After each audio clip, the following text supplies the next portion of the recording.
하나님 말씀 요한복음 4장입니다. 요한복음 4장 46절에서 54절의 말씀을 보겠습니다. 요한복음 4장 46절에서 54절입니다. 요한복음 4장 46절에서 54절 말씀 봉독해 드리겠습니다. 예수께서 다시 갈릴리 가나에 이르시니 전에 물로 포도주를 만드신 곳이라 왕의 신하가 있어 그의 아들이 가버나움에서 병들었더니 그가 예수께서 유대로부터 갈릴리로 오셨다는 것을 듣고 가서 청하되 내려오셔서 내 아들의 병을 고쳐주소서 하니 그가 거의 죽게 되었음이라. 예수께서 이르시되 너희는 표적과 기사를 보지 못하면 도무지 믿지 아니하리라. 신하가 이르되 주여 내 아이가 죽기 전에 내려오소서. 예수께서 이르시되 가라 내 아들이 살아있다 하시니 그 사람이 예수께서 하신 말씀을 믿고 가더니 내려가는 길에서 그 종들이 오다가 만나서 아이가 살아있다 하거늘 그 낫기 시작한 때를 물은즉 어제 7시에 열기가 떨어졌나이다 하는지라. 그의 아버지가 예수께서 내 아들이 살아있다 말씀하신 그때인 줄 알고 자기와 그 온 집안이 다 믿으니라. 이것은 예수께서 유대에서 갈릴리로 오신 후에 행하신 두 번째 표적이니라. 아멘. 할렐루야. 할렐루야. 하나님께서 이 시간 우리 가운데 큰 은혜로 함께 주실 줄로 믿습니다. 우리 인생은 참 여러 가지로 어려움이 많습니다. 예기치 못한 그런 고난을 만날 때도 있고 또 내가 분명히 참 여러 가지로 참 기대를 하고 도전했던 일인데 그것이 내 뜻대로 내 생각대로 되지 않아서 참 실망할 때도 분명히 있는 것이죠. 최근에도 보니까 BTS 그 방탄소년단이라고 하죠. 그 소속사가 무슨 기획사가 있는데 빅히트인가요? 그런데 아마 주식 상장을 했던 모양입니다. 근데 이제 내가 방탄소년단 좋아하니까 또 아마 앞으로 정말 이 회사 주식이 오를 거라고 생각하니까 이 주식 투자를 했나 봐요. 근데 이제 주가가 계속해서 쭉쭉 떨어져 가지고 참 많은 사람들이 실망하고 있다. 사실 실망을 넘어 가지고 전세 자금 빼 가지고 투자했는데 어떡하냐고 막 그런 어떤 얘기도 들리는 것 같습니다. 여러분, 이렇게 우리는 참 기대로는 잘 될 것 같고 성공할 것 같아서 그렇게 투자를 했는데 또 도전을 했는데 근데 내 생각과는 전혀 다르게 흘러갈 때가 분명히 있다라는 것이죠. 여러분, 그래서 우리 인생에는 이 반전이 필요한 것 같습니다. 이 반전이라는 게 뭡니까? 뭔가 어떤 전세가 또는 어떤 그 상황이 완전히 역전되는 것을 말하는 것이죠. 안 되는 자리에서 되는 자리로 역전되고 또 실패한 자리에서 성공의 자리로 역전할 수 있다면 그 인생이야말로 참으로 복된 인생이 되지 않겠습니까? 여러분, 저와 여러분들은 항상 하나님 앞에서 주여 내 인생이 반전되게 하여 주시옵소서, 역전하게 하여 주시옵소서 그렇게 믿음으로 간구할 수 있기를 예수님의 이름으로 축원합니다. 여러분, 언제나 우리 삶 속에 많은 고난이 있지만 그 고난은 우리에게 창의력을 선물해 주는 것 같아요. 미국의 그 엘리베이터를, 이 현대적인 엘리베이터를 처음 만든 회사가 그 오티스라는 회사가 있습니다. 이 오티스라는 회사, 이 회사가 이제 엘리베이터를 처음 만든 회사인데요. 근데 이 회사에서는 안전장치도 아주 최초로 만든 걸로 알고 있어요. 이 엘리베이터가 이렇게 올라가다가 잘못해서 뚝 떨어지면 안 되잖아요. 그러니까 뭔가 이렇게 줄이 끊어지거나 이상이 있을 때에 추락하지 않도록 딱 이렇게 제동장치 또는 안전장치를 해놓는 것이죠. 우리 교회 엘리베이터도 오티스인 걸로 제가 알고 있습니다만 어쨌든 이렇게 그렇게 좀 뭔가 이렇게 안전장치를 많이 달다 보니까 이게 무게가 상당해지더라는 겁니다. 무게가 무거워지면은 엘리베이터 속도가 떨어지지 않겠습니까? 그럼 당연히 사람들이 빨리빨리 올라가고 싶은데 이 작동이 느려지면은 문제가 생기겠죠. 이걸 어떻게 해결할까 고민을 하게 되는 겁니다. 이 문제를 어떻게 해결했는가? 이 오티스가 이 문제를 해결한 방법이 바로 거울을 다는 거였답니다. 다시 말해서 엘리베이터 안에다 거울을 딱 붙여 놓으니까요, 자기 얼굴 이렇게 보느라고 엘리베이터 속도를 까맣게 잊어버리더라는 것이죠. 여러분, 이렇게 어떤 문제를 만나게 되면 또 그거 가지고 고민하다 보면은 창의적인 생각이 떠오르게 된다는 것입니다. 여러분, 이렇게 우리가 어떤 창의력이라는 게 어디서 나오는 겁니까? 문제에서 나온다는 거예요. 그 문제 가지고 끙끙대고 앓지만, 그러나 그것으로 씨름하다 보면은 결국에는 창의적인 그런 반전을 이뤄낼 수가 있다라는 것이죠. 이스라엘 백성들이 모세를 따라서 출애굽을 했습니다. 홍해로 나왔죠. 근데 홍해는 뭐 그냥 넘실대고 있고 뒤에는 애굽의 군대가 쫓아오고 있습니다. 마치 이스라엘 백성들의 입장에서는 홍해가 벽과 같지 않겠습니까? 야, 여기를 어떻게 건너가지? 어떻게 넘어가지? 두려움 속에 벌벌 떨고 있었던 것이죠. 그때 하나님께서 이 홍해에 길을 내셨던 겁니다.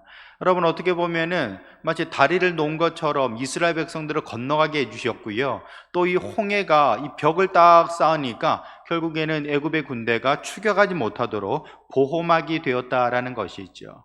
여러분, 이것이 바로 하나님의 방법이요, 하나님의 창의력이라는 것입니다. 우리가 볼 때는 바닷물이 넘실대니까 아유, 저기를 어떻게 건너나, 우린 다 죽었구나 절망하지만, 하나님께서는 바로 그 홍해를 가르시고 우리에게 길을 내시는 분인 줄 믿으시길 바랍니다. 여러분, 초대교회에도 벽이 있었습니다. 어떤 벽이 있었는고 하니 여러 가지 핍박의 벽이 있었다라는 거예요. 얼마나 많은 사람들이 이 교회를 핍박했는지 모릅니다. 그 중에서도 제일 많이 핍박했던 사람이 바로 사울이라는 사람이죠. 이 사람은 대제사장한테 가가지고 면허증까지 받아온 사람이에요. 허가증 좀 써달라고, 내가 가서 예수 믿는 유대인들을 다 잡아올 테니까 나한테 면허증을 달라고 했던 사람이 바로 사울이었다라는 것입니다. 근데 여러분, 하나님께서는 이 사울을 다메섹으로 가는 길에서 만나 주셨어요. 그리고서는 복음의 일군 삼아 주셨다라는 겁니다. 여러분, 제일 많이 핍박하던 사람이 하나님 만지시니까, 하나님께서 은혜 주시니까 제일 앞장서서 복음 전하는 사람으로 바뀌어졌다라는 것입니다. 여러분, 이것이 바로 하나님의 방법이라는 것이죠. 우리 볼 때는 가장 위험한 인물인데, 근데 하나님께서는 그 사람을 가장 복음에 앞선 사람으로 만들어 주셨다라는 것이죠. 한번 따라서 해보십니다. 벽을 눕히면 다리가 된다. 여러분, 우리 앞에 있는 벽이 있지만, 그러나 하나님께서 그것을 눕혀 놓으시면요, 우리가 건너갈 수 있는 다리가 된다라는 것입니다. 그러므로 저와 여러분들은 하나님의 창의력을 구할 수 있어야 되는 것입니다. 단순하게 내가 보는 것, 내가 경험한 것에 따라서 어떡하나 고민할 것이 아니라, 하나님께는 방법이 있다, 하나님께서는 길이 있다, 이것을 기억하면서 우리는 믿음으로 나아갈 수 있어야 된다는 것이죠. 그러므로 저와 여러분들은 오직 믿음으로 말미암아 인생의 반전을 이루는 성도들 될 수 있기를 예수님의 이름으로 축원합니다. 우리가 첫 번째로 인생의 반전을 이루려면요, 무엇이 필요한가? 그건 바로 이 고난을 축복으로 바라볼 수 있어야 된다는 겁니다. 고난을 축복으로 좀 바라볼 수 있어야 된다는 것이죠. 여러분, 우리가 교회 와서 설교를 듣다 보면은 고난에 다 유익이 있다는 얘기를 종종 듣습니다. 여러분, 고난에 유익이 있죠? 그래도 고난은 좀 싫으시죠? 그렇지 않습니까? 고난이 유익이 있지만 고난은 싫어요. 뭐 시험 치는 거, 그거 통해서 내 성적이 올라간다, 또는 뭐 내 실력이 향상된다 하지만 시험 치고 싶은 사람 별로 없을 겁니다.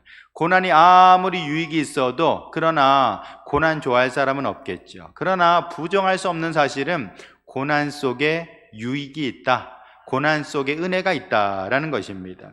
여러분, 대표적인 고난의 유익이 뭐냐면요, 이 죄를 멈추게 한다는 겁니다. 여러분, 고난을 만난 사람은 죄가 일단 멈추게 된다라는 것이죠.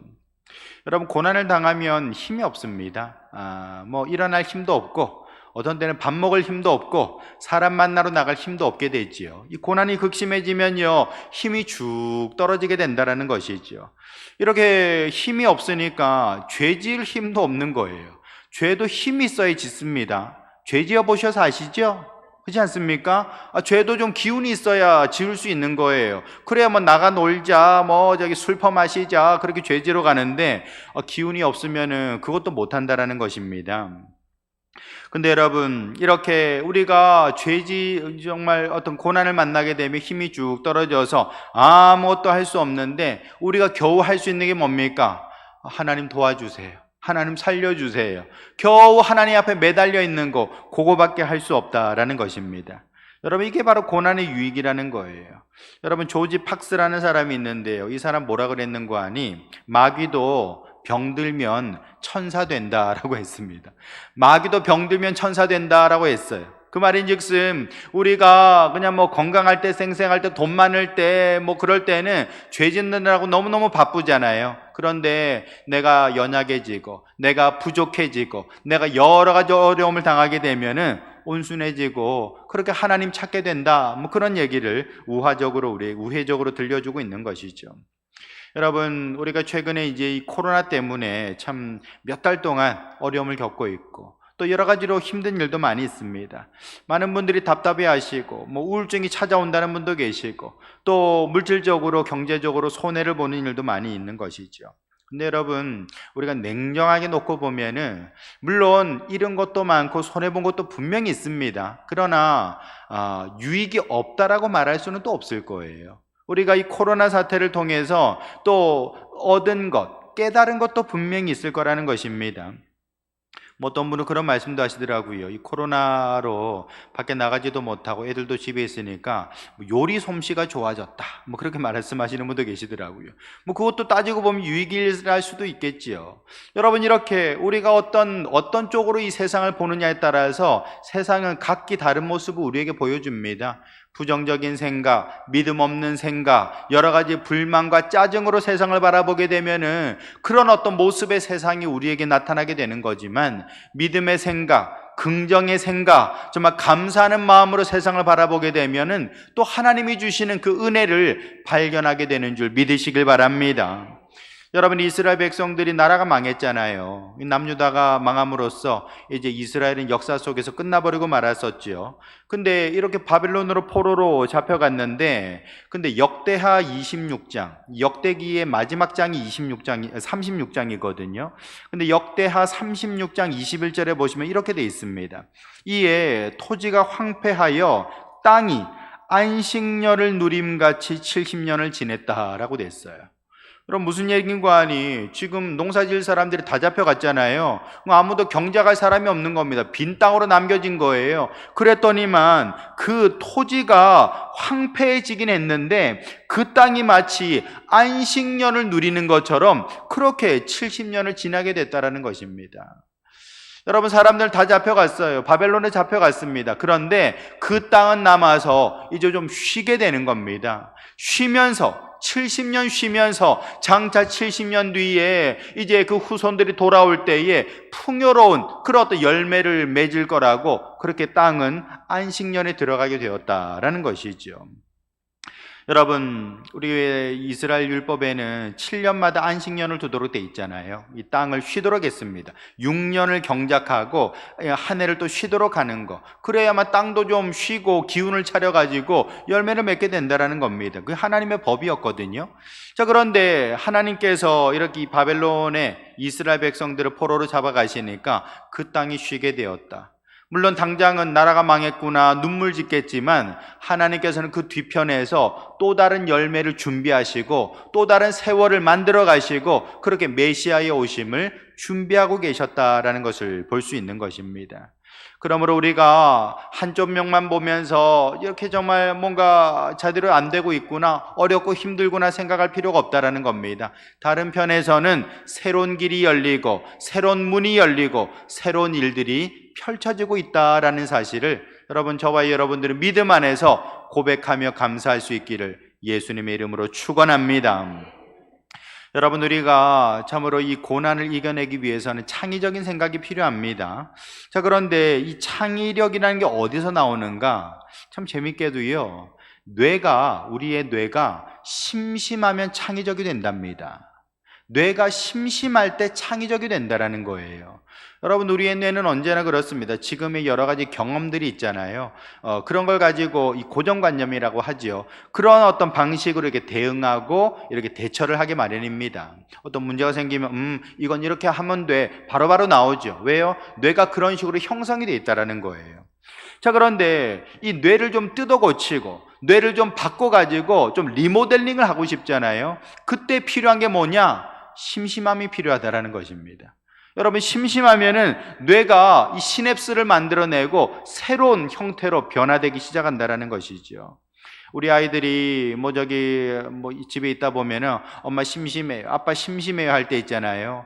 여러분, 그 심심하다 그럴 때 당장 스마트폰 주고 텔레비전 켜주고 그러면 안 된다라는 겁니다. 좀 심심하도록 두라는 것이죠. 심심해요 10분 동안 떠들어도 가만히 있으면요, 어느 순간 어디가 있지 해보면요, 저기 구석 가서 책을 본다든지 아니면 장난감 가지고서 성을 만든다든지 그거 하고 있다라는 겁니다.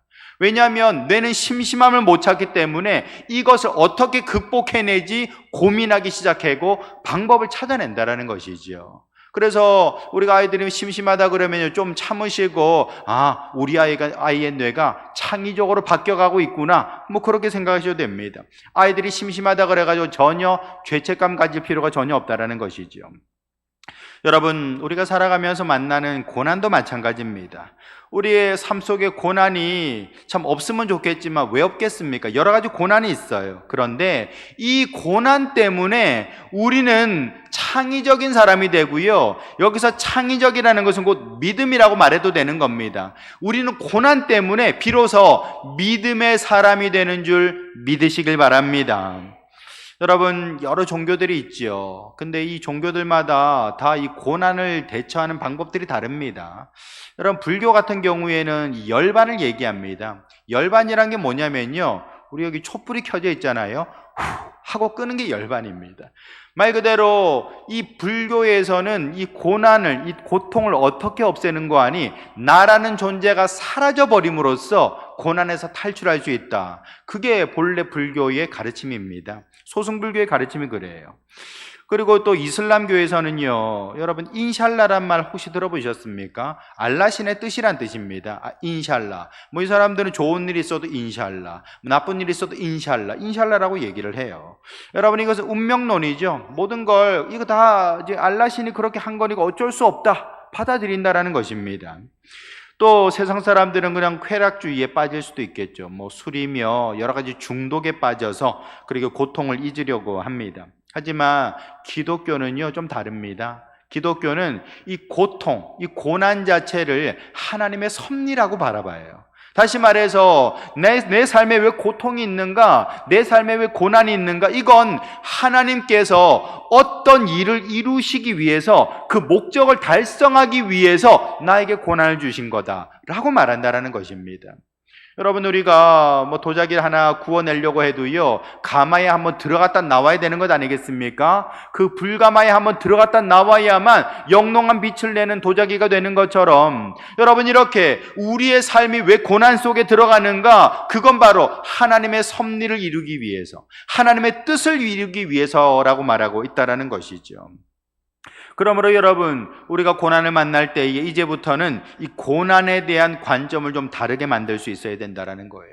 전에는 무턱대고 원망하고 불평하고, 왜 우리를 광야로 데리고 나왔냐, 왜 마실 물도 없는 데로 데리고 나왔나, 짜증을 냈겠지요. 그러나 이제부터는 하나님이 내게 좋은 것 주시려고, 은혜 주시려고, 기적을 보여주시려고 나를 이곳에 세우셨구나, 그렇게 말할 수 있어야 된다는 거예요. 정말로 먹을 것 없는 자리에 나가니까 하나님께서 만나를 먹여주시지 않습니까? 정말로 마실 물 없는 곳에 나가니까 반석에서 샘물이 터지도록 만들어주셨잖아요. 여러분, 이렇게 아무것도 없는 광야에서 이스라엘 백성들은 기적을 체험하게 됐던 것입니다. 그렇다면은 내가 만나는 고난은 은혜의 통로인 줄 믿으시길 바랍니다. 내가 당한 이 고난은 축복의 기회가 되는 줄 믿으시길 바랍니다. 여러분, 오늘 본문 46절에 보시면 예수님께서 다시 갈릴리 가나에 이르셨는데 물로 포도주를 만드신 곳이라 그랬어요. 근데 왕의 신하가 와가지고 자기 아들 병들었으니 내려오셔서 좀 도와주십시오 라고 얘기를 하고 있다는 것입니다.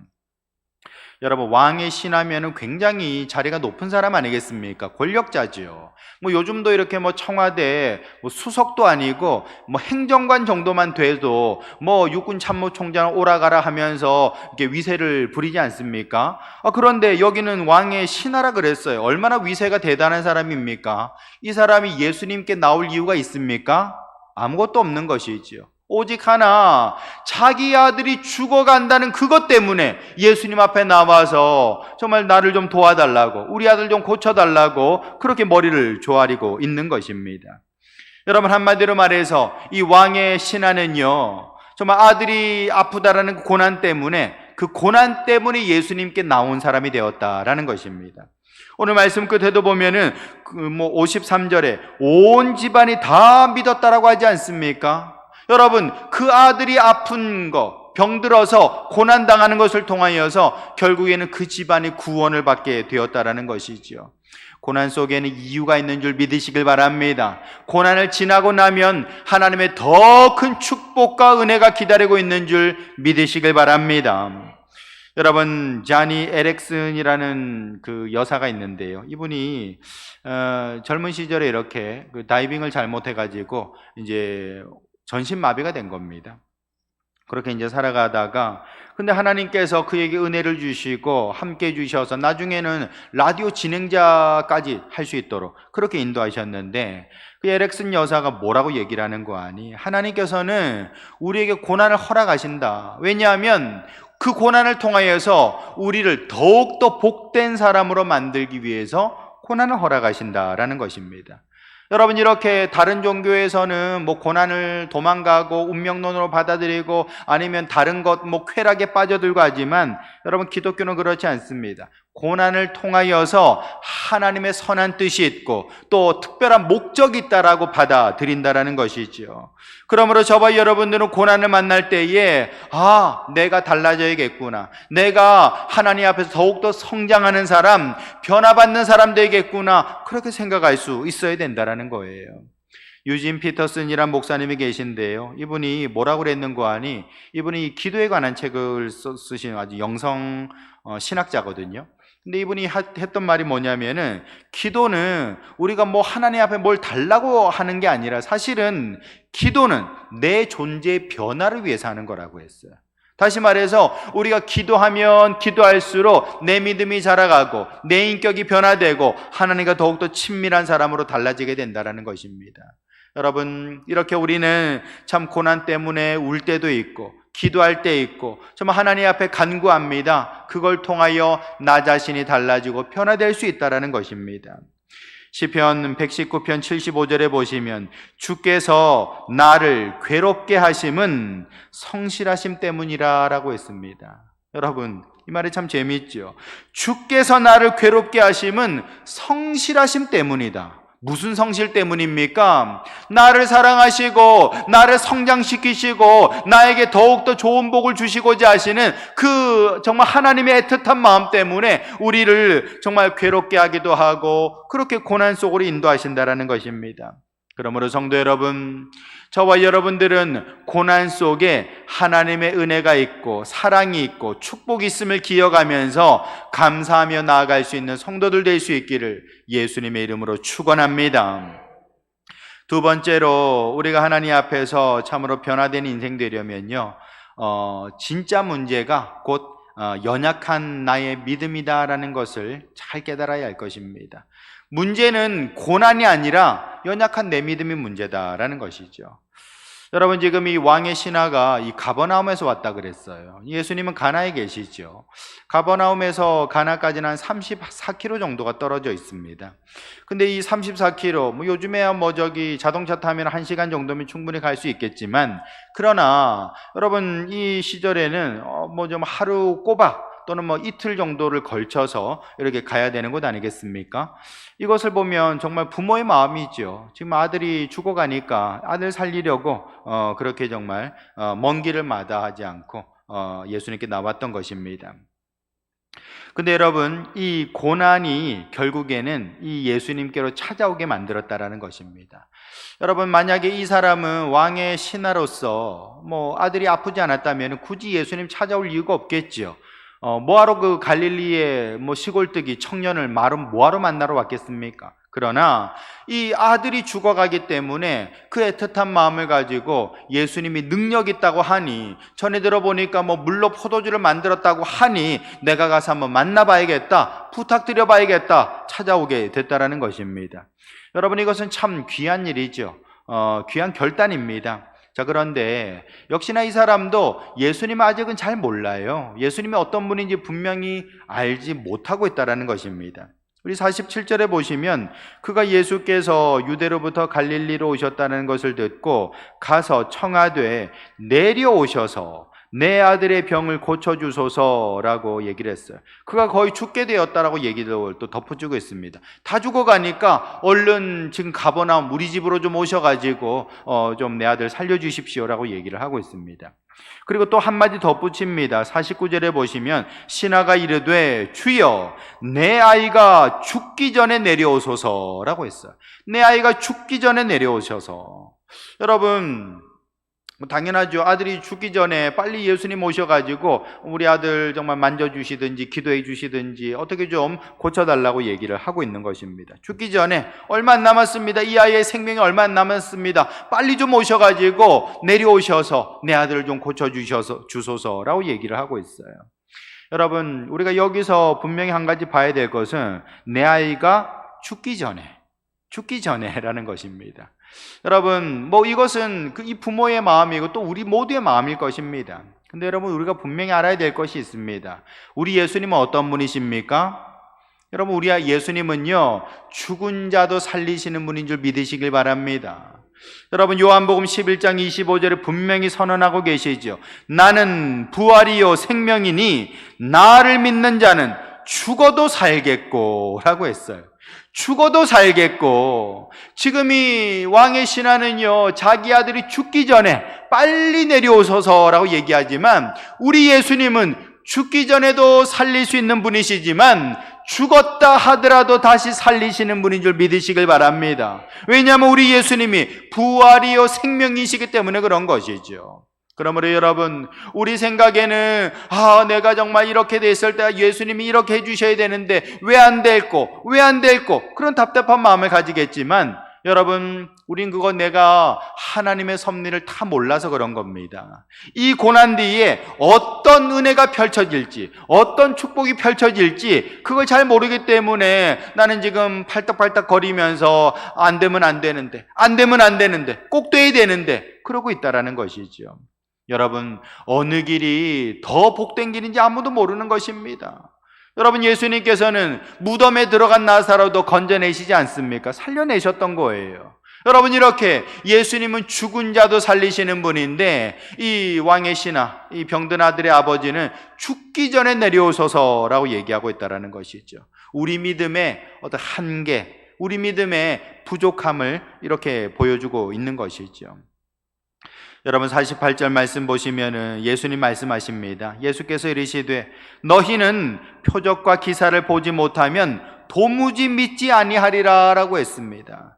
여러분, 이 말인즉슨 너희들은 보이는 대로만 믿는다라는 겁니다. 보이는 것만 신뢰하고 보이는 것만 맞다고 끄덕끄덕거리는 존재, 또 보이는 것만이 전부인 줄 알고 살아가는 존재라는 것이지요. 근데 여러분, 우리 하나님은 보이지 않는 분이세요. 우리는 자꾸만 보이니까 사람 의지하고 보이니까 돈 의지하고 합니다. 그러나 더 크신 분, 더 강한 분, 더 능력 있는 분은 보이지 않는 하나님이신 줄 믿으시길 바랍니다. 여러분, 이렇게 우리의 믿음은 참으로 보이는 것에 집중할 것이 아니라 보이지 않는 것에 더욱더 나아갈 수 있어야 된다는 것입니다. 여러분, 믿음은 애초에 보이지 않는 겁니다. 여러분, 믿음이란 건 애초에 내 손에 없는데도 있는 것으로 말하는 것이고요, 내가 할 수 없는 것인데도 할 수 있다라고 말하는 것, 그게 믿음이라는 것이죠. 여러분, 그러나 우리는 항상 보이는 대로만 판단하지요.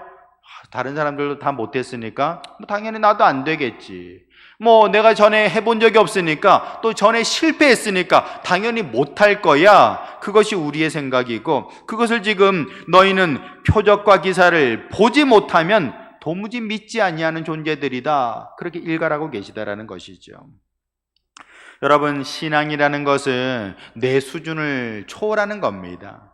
신앙이라는 것은 내 능력을 넘어서는 것입니다. 애초에 여러분 하나님의 능력을 또는 하나님의 그 믿음을 정말 내 어떤 수준에 가둬두지 마시기 바랍니다. 애초에 나의 능력이라는 것은 너무나도 일천하고 나의 수준이라는 것 너무나도 낮기 때문에 그것을 부정하고 넘어설 때에, 초월할 때에 그 사람은 진정으로 하나님의 놀라운 기적을 체험하게 되는 것이죠. 그러므로 여러분, 자기 능력 의지하지 마시고 자기 경험 의지하지 마시고 하나님의 능력 앞에 내어 맡길 수 있기를 주님의 이름으로 축원합니다. 여러분, 벌새라고 있어요. 벌새 들어보셨습니까? 뭐 조그만한 새예요. 아주 조그만한 새인데 한 6cm 정도, 한 10cm가 안 되는, 채 안 되는 아주 작은 새인데 그냥 붕붕 날아다니면서 마치 벌처럼 그렇게 이제 꽃에 있는 꿀을 빨아먹는 그런 새인 것이죠. 근데 이 벌새는요, 뭐 동물의 왕국이나 한번 보셔서 아시겠습니다만 날개짓을 굉장히 빨리 합니다. 여러분, 1분이 아니고 1초에 50번에서 70번의 날개짓을 한다는 거예요. 엄청나게 빨리 해요. 그러니까 뭐 초고속 카메라로 찍는다고 해도 그 장면을 잡아내기가 쉽지 않을 정도로 엄청나게 빠른 날개짓을 한다는 것입니다. 여러분, 이렇게 벌새가 정말 좋은 거 먹잖아요. 뭐 꽃에 있는 꿀을 빨아먹으니까 얼마나 좋은 거 먹습니까? 그렇게 좋은 거, 비싼 거 먹는데 그렇게 열심히 이렇게 날개짓 해가지고 죽어라 하고 날개짓 해가지고 몇 년 사는 줄 아십니까? 4년 산답니다. 4년. 죽어라 하고 날개짓 하니까 4년 만에 죽어버려요. 그리고 그게 벌새의 팔자라는 것입니다. 근데 여러분, 알바트로스라는 새가 있습니다. 알바트로스가 키가 커요. 한 뭐 1m 가까이, 한 90cm 정도 되는 그 정도의 키를 가지고 있는데 요 녀석은 날개를 한번 쫙 펼치면 한 3.5m, 한 4m까지도 이렇게 날개가 쭉 펼쳐진다는 것이죠. 근데 이 새는 한 시속 한 130km 정도로 난다는 겁니다. 근데 제일 빨리 나는 새고요, 제일 높이 나는 새 있고, 그리고 제일 멀리 나는 새가 바로 알바트로스라는 새입니다. 근데 여러분, 이 새는요, 수명이 몇 년인 거 아니에요? 한 80년 된답니다. 사람 사는 거하고 비슷하죠. 80년을 산다라는 거예요. 아니, 이렇게 몸집도 크고 정말 이렇게 멀리까지 날아다니는 새가 어떻게 이렇게 오래 살 수 있을까? 여러분, 알바트로스는요, 하늘을 날 때에 자기 힘을요 1%밖에 안 쓴다라는 거예요. 나머지 99%는 이 기류의 흐름에 자기 몸을 맡긴다라는 겁니다. 그러니까 하강기류, 상승기류를 잘 갈아타면서 이렇게 날개짓 몇 번 하면서 그냥 날아다니니까 에너지 소모가 별로 없는 것이죠. 그러다 보니까 한 80년을 사는 그런 정말 새가 됐다라는 것이죠. 여러분, 우리가 살아가면서 내 힘으로 그냥 죽어라고 살면서 힘써봤자 결국에는 얻는 게 없습니다. 하나님이 도와주셔야 되는 거예요. 하나님이 쥐어주셔야 되는 것입니다. 하나님이 먹여주시고 입혀주시고 길 열어주셔야 그 인생이 형통하고 복을 받는 줄 믿으시길 바랍니다. 여러분, 시편 78편 41절에 보시면 그들이 하나님을 거듭거듭 시험하고 하나님을 노엽게 했다라고 했습니다. 이게 무슨 말인고 하니, 광야에 나가서 이스라엘 백성들이 자꾸만 원망하고 불평하고 의심하고 왜 물이 없냐고, 왜 밥이 없냐고, 왜 우리 가나안 땅으로 가야 되냐고 그렇게 원망했다라는 겁니다. 그렇게 하나님을 계속해서 시험하고 의심하니까 그것이 곧 하나님을 노엽게 하였다라고 얘기를 하고 있어요. 믿음이 없으니까 그랬다라는 것입니다. 여러분, 우리가 하나님을 의심하는 것은 하나님을 슬프게 하는 것이고 노엽게 하는 것입니다. 그러므로 저와 여러분들은 문제가 이 고난이 아니고요, 연약한 내 믿음이라는 사실을 기억하면서 주여 의심하지 않는 믿음을 주시옵소서 간구하며 나갈 수 있기를 예수님의 이름으로 축원합니다. 세 번째로, 우리가 하나님 앞에서 참으로 창의적인 인생, 믿음으로 성공하는 사람이 되려면요, 하나님의 방법을 제한하면 안 된다는 것입니다. 여러분, 하나님의 방법을 제한한다는 게 뭡니까? 자꾸만 내 생각, 내 의견을 갖다가 제시하는 거예요. 하나님, 이게 낫지 않을까요? 이렇게 해야 되는 거 아닙니까? 그렇게 따져 묻는 거예요. 근데 여러분, 이 성경에 보시면요, 하나님께서는 사람의 일반적인 생각을 무력화시킬 때가 참 많습니다. 기드온 보고 어떻게 하셨습니까? 야, 기드온 너는 저기 300명만 데리고 나가라. 여러분, 그래도 사람들이 애국심이 생겨가지고 수만 명이 모였어요. 나도 전쟁터에 나가겠다고 그렇게 모였습니다. 얼마나 감사한 일입니까? 근데 다 돌려보내시고 달랑 300명만 데리고 나가라고 했습니다. 더더군다나 미디안 군대는 정말 많은 어떤 총이 아니고 칼과 활을 가지고 있겠죠. 그렇게 좋은 무기를 가지고 있을 텐데, 여러분, 하나님께서 기드온의 군대에게는 뭘 들려주셨습니까? 항아리 들고 나가라는 겁니다. 항아리 안에다가 횃불 집어넣고 나가라는 겁니다. 이게 무슨 난리입니까? 여러분, 이걸로 어떻게 전쟁을 내요? 그러나 하나님께서 이렇게 상식을 깨트리는 인원수, 상식을 깨트리는 무기를 가지고 결국 미디안 군대를 이기시고 결국 승리하게 만들어 주셨다라는 것입니다. 여러분, 이런 사건들을 통해서 하나님께서 보여주시는 게 뭡니까? 너희 생각을 접어라 라고 얘기하는 겁니다.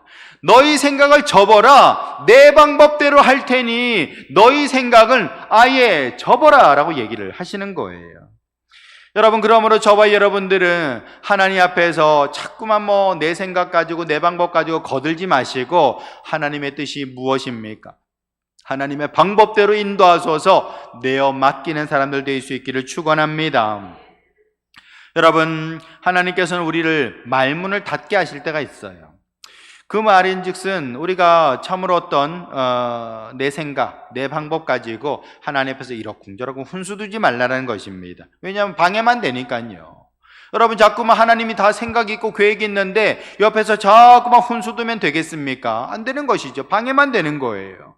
그래서 하나님은 우리가 좀 말문을 좀 닫고 계시기를 원하시는데, 말문 닫게 하는 그 방법 중에 하나가 뭐냐면요, 우리를 불가능의 상태로 몰아붙인다라는 것입니다.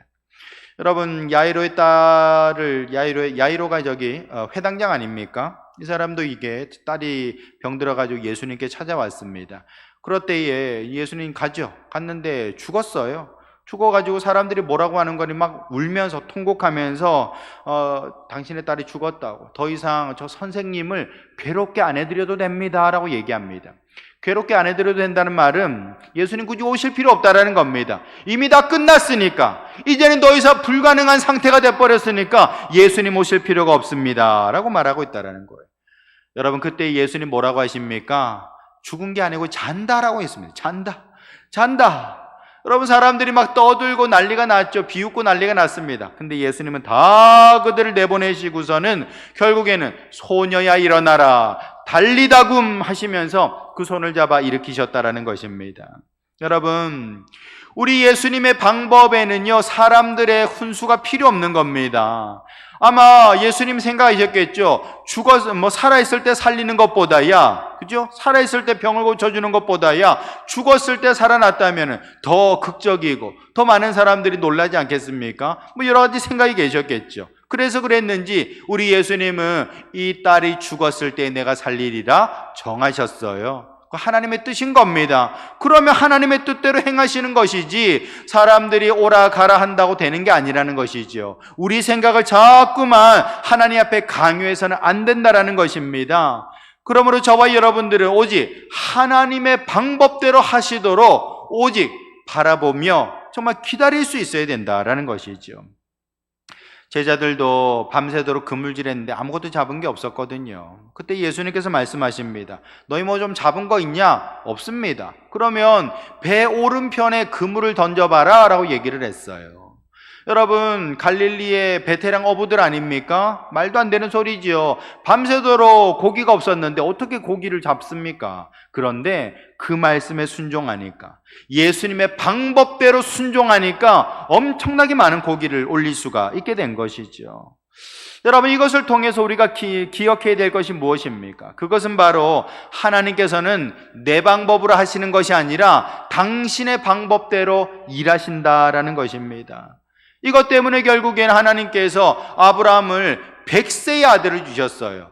좀 일찍 주시면 안 됩니까? 근데 100세의 아들을 주셨다라는 겁니다. 더 이상 된다 안 된다 말할 수도 없는, 100세에 내가 아들을 낳을 거라고 말할 것도 아니고, 하나님이 날 배신했다고 말할 것도 아니고, 그 입 다물고 가만히 있는 거지요. 그때 하나님께서 허락하셨다라는 것입니다. 나중에 그 사가랴, 세례 요한의 아버지 아닙니까? 이 세례 요한이 태어날 때는요, 그 과정 속에는 아예 사가랴의 입을 그냥 닫아버리셨죠. 벙어리로 만들어서 말 못하게 만들었다라는 겁니다. 여러분, 이렇게 하나님께서는 사람의 방법을 무력화시키시고 하나님이 원하시는 방법, 하나님이 원하시는 때에 그 일들을 이루어 주신다라는 것이죠. 그러므로 저와 여러분들도 자꾸만 이러쿵저러쿵 하나님 지금 시간이 몇 시인데 이거 안 해주십니까? 하나님 내가 얼마나 많이 기도했는데 안 들어주십니까? 하나님 이번에 이 일이 돼야 되는데 왜 안 됩니까? 그렇게 따져 물으면 안 되는 겁니다. 오직 하나님의 방법, 하나님의 때를 바라보면서 믿고 맡길 수 있는 성도들 될 수 있기를 주님의 이름으로 축원합니다. 49절 말씀 보시면 신하가 이르되 주여 내 아이가 죽기 전에 내려오소서라고 했어요. 죽기 전에 와달라는 겁니다. 이거는 이 왕의 신하의 제안이죠. 내 생각에는 당연히 우리 아들 죽기 전에 주님 오셔야 되는 겁니다 라고 얘기를 하고 있어요. 근데 예수님께서 뭐라고 하십니까? 50절에 예수께서 이르시되 가라 내 아들이 살아있다 라고 했습니다. 여러분, 이 사건을 보시면은 전반적으로 쭉 보시면 예수님이 갔습니까? 안 갔습니까? 예수님 안 가셨어요. 아니, 지금 왕의 신하면 지체가 꽤 높은 사람 아닙니까? 일부러 직접 그 예수님, 그 갈릴리 청년 예수님께로 나왔어요. 나와서 머리를 조아리면서 내 아이가 죽어가고 있으니 꼭 좀 내려오셔서, 꼭 좀 우리 가버나움에 내려오셔서 아이가 죽기 전에 기도라도 좀 해주십시오라고 얘기를 하고 있어요. 근데 여러분, 지금 예수님께서는 이 아버지의 간절한 청을 어찌 보면은 좀 거절하고 있는 것처럼 보이죠. 안 내려가셨어요. 그리고서는 뭐라고 하십니까? 네가 가라 라고 얘기를 하고 있습니다. 네가 내려가라, 가라, 내 아이가 안주까지 살아있다 라고 얘기를 했어요. 여러분, 이것이 바로 예수님의 방법인 겁니다. 분명히 왕의 신하의 생각에는 주님이 직접 오셔서 안수해 주시고 어떻게 해 주시기를 원하는데, 주님의 방법은 아니, 난 안 갈 거야, 네가 가라, 가면은 네 아들이 살아있다라고 얘기하고 있다는 것이죠. 내 방법과 우리 주님의 방법은 다를 수 있다라는 것입니다. 여러분, 우리가 생각해 보면요, 언제 우리가 믿음이 참 좋았는가? 옛날에 믿음이 참 좋았죠. 그렇지 않습니까? 여러분, 언제 믿음이 좋으셨습니까? 옛날에 믿음이 더 좋았죠. 그 왜 그런 줄 아십니까? 옛날에는요, 불가능한 일이 참 많았습니다. 어떤 불가능한 일이 있는 거 아니, 저 어렵게 공부를 했는데 이 대학 가려고 하는데 등록금이 없네. 그런 일이 있었잖아요. 옛날엔 돈이 없어서 대학 못 간 사람들이 있었습니다. 불가능한 일이 있었다고요. 또 예전에는요, 아파도 병원에는 못 갔습니다.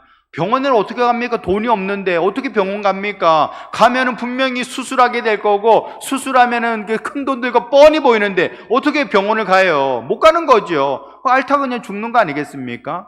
여러분, 이렇게 옛날에 가만히 생각해 보면 불가능한 일이 참 많았다라는 것입니다. 여러분, 그랬기 때문에 우리는 기도했던 것 아닙니까? 불가능한 일이 많았기 때문에 기도했던 거예요. 대학 갈 등록금이 없으니까 울며 불며 기도했고요. 정말 아파도 병원 갈 돈이 없으니까 울며 불며 기도했다라는 것입니다. 그렇게 기도하니까 하나님께서 놀라운 기적으로 인도하신 줄 믿으시길 바랍니다. 근데 여러분, 지금은 어떻습니까? 지금은 하나님이 하실 일을 이 사회보장제도가 다 해주고 있잖아요. 그죠? 대학 가려도 돈이 없어요. 돈 없어도 괜찮잖아요. 학자금 대출 딱 써가지고 신청하면 은행에서 돈 줍니다. 여러분, 요즘에는 또 정말 병원 가려고 그래도요, 실비보험이 있다 보니까 일부러 이렇게 입원 하루 더 하고 가시는 분도 계시더라고요. 왜냐하면 그래야 돈 나온다고. 그러시는 분도 계세요. 여러분, 이렇게 내가 아파도 기댈 언덕이 있고, 내가 돈이 없어도 어떻게 대출받을 길이 있다 보니까 굳이 기도 안 해도 굳이 하나님 앞에 애걸복걸 안 해도 그렇게 되는 것이죠. 여러분, 왜 옛날이 믿음이 좋았습니까? 옛날에 불가능한 일이 많았거든요. 여러분, 이것을 보면은 참으로 우리 삶 속에 편안한 것, 모든 게 보장된 것이 과연 좋은 것인가? 좋지만은 않다라는 겁니다. 믿음의 관점에서 보면은 분명히 안 좋은 것도 있더라라는 것이죠. 여러분, 우리 삶 속에 첫 만나게 되는 여러 가지 어려움들이 있습니다. 그때에 우리는 하나님께 나아가게 되는 것이지요. 그때 하나님께서는요, 내가 생각하지도 못했던 그런 어떤 방법들, 그런 길들을 여실 때가 있어요. 당황스럽지요. 그러나 여러분, 언제나 하나님은 불가능을 가능케 하시는 분인 줄 믿으시길 바랍니다. 여러분, 분명한 사실은 나의 방법보다 하나님의 방법이 훨씬 좋다라는 것이지요. 그렇다면 우리는 언제나 믿음을 가지고 기다리고 바라봐야 되는 것입니다. 때로는 이해가 좀 안 될 수 있어요. 때로는 좀 답답할 수도 있습니다. 그러나 모든 것은 하나님 안에서 가장 좋은 때에 가장 좋은 방법으로 이루어 주신다라는 믿음을 가지고 우리는 주님 앞에 나아갈 수 있어야 되는 것입니다. 성도 여러분, 언제나 사람은 결핍 속에서 창의적인 사람이 되는 겁니다. 그 선물인 것이죠.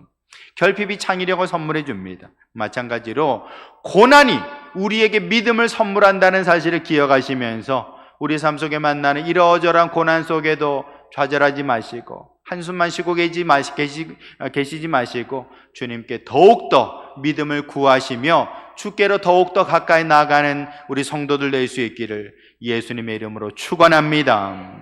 걸어가신 아버지 하나님,